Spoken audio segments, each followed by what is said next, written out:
Crise politique en Haïti, on en sait un peu plus sur la proposition du gouvernement américain d'une transition politique de 18 mois. Le département d'État américain plaide en faveur d'une nouvelle transition politique de 18 mois en Haïti. Lors d'une assemblée générale informelle des Nations Unies, la représentante des États-Unis avait déclaré, nous citons, « Nous encourageons les acteurs politiques en Haïti à venir à la table pour le dialogue et à s'engager dans une transition politique de 18 mois. Car, s'il ne peut y avoir de solution politique durable sans sécurité, nous savons aussi que l'inverse est vrai. » Fin de citation. La diplomate américaine n'avait pas donné de détails sur cette nouvelle proposition. Contacté par la rédaction de Caribbean Television Network, un porte-parole du ministère américain des Affaires étrangères a insisté sur la nécessité qu'il y ait un dialogue franc entre les différents acteurs haïtiens en vue de parvenir à une sortie de crise.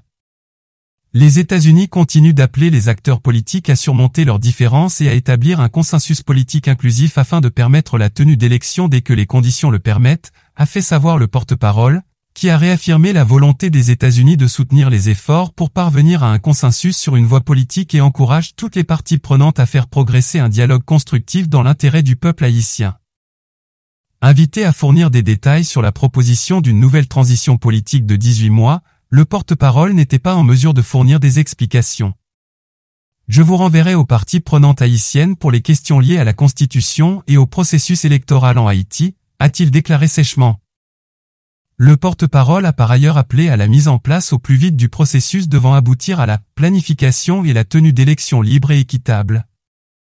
Le 19 décembre dernier, un groupe de 6 sénateurs américains a envoyé une lettre au président Joe Biden dans laquelle ils ont déploré le manque de volonté et l'incapacité du Premier ministre de facto Ariel Henry à favoriser une sortie de crise après plus de 2 ans au pouvoir.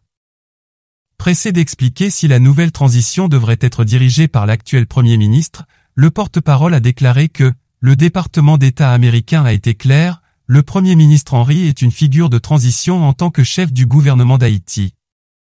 Nous, ainsi que la communauté internationale, collaborons avec le Premier ministre Henry et son administration sur diverses questions bilatérales et multilatérales. » Dans leur lettre au chef de l'État américain, les sénateurs avaient également exprimé leurs inquiétudes sur le fait que la prochaine mission étrangère pourrait servir la règle illégitime et inefficace d'Ariel Henry.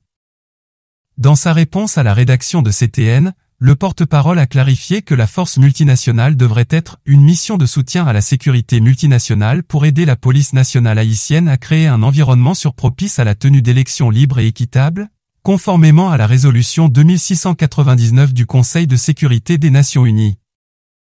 Plusieurs anciens diplomates américains ont accusé le Premier ministre Ariel Henry d'implication dans l'assassinat de l'ancien président Jovenel Moïse et d'être de connivence avec les gangs armés en Haïti. C'est le cas notamment de l'ancien ambassadeur américain en Afrique du Sud Patrick Gaspard et l'ancien envoyé spécial des États-Unis en Haïti Daniel Foote. Invité à se prononcer sur ces accusations, un porte-parole du département d'État a déclaré que, en ce qui concerne l'enquête sur l'assassinat du président Moïse, les États-Unis continuent de soutenir la recherche de la justice et de la responsabilité pour ceux qui ont planifié, financé et perpétré ce crime odieux. Plusieurs individus ont déjà été condamnés par la justice américaine dans le cadre de l'enquête sur l'assassinat de Jovenel Moïse. Le dernier en date est celui de l'ancien sénateur John Joel Joseph condamné à vie pour son implication dans la planification et l'exécution de l'assassinat de l'ancien président Moïse. En Haïti, le juge d'instruction Walter Voltaire continue son instruction. Mais très peu de progrès ont été faits. Le Premier ministre Ariel Henry a, jusqu'à présent, refusé de répondre aux questions du magistrat instructeur. C'est dans ce contexte que le Kenya se prépare à déployer un premier groupe de 300 soldats en Haïti en février 2024. Des séances de formation sont organisées par les Nations Unies pour les premiers contingents, avait révélé Linda Thomas-Greenfield, qui avait également précisé que la force multinationale devrait aussi fournir un soutien diplomatique, humanitaire, et renforcer des capacités en Haïti. Cela inclut aider Haïti à s'engager sur la voie du développement durable.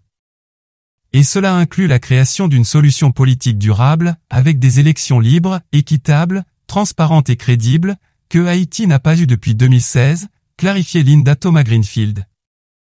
Un texte d'Emmanuel Paul de Caribbean Television Network transformé en version vidéo à l'aide du logiciel d'intelligence artificielle Natural Readers. Le montage a été effectué par Kémine Emigué. Vous Vous pouvez lire le texte sur notre site internet www.ctninfo.com.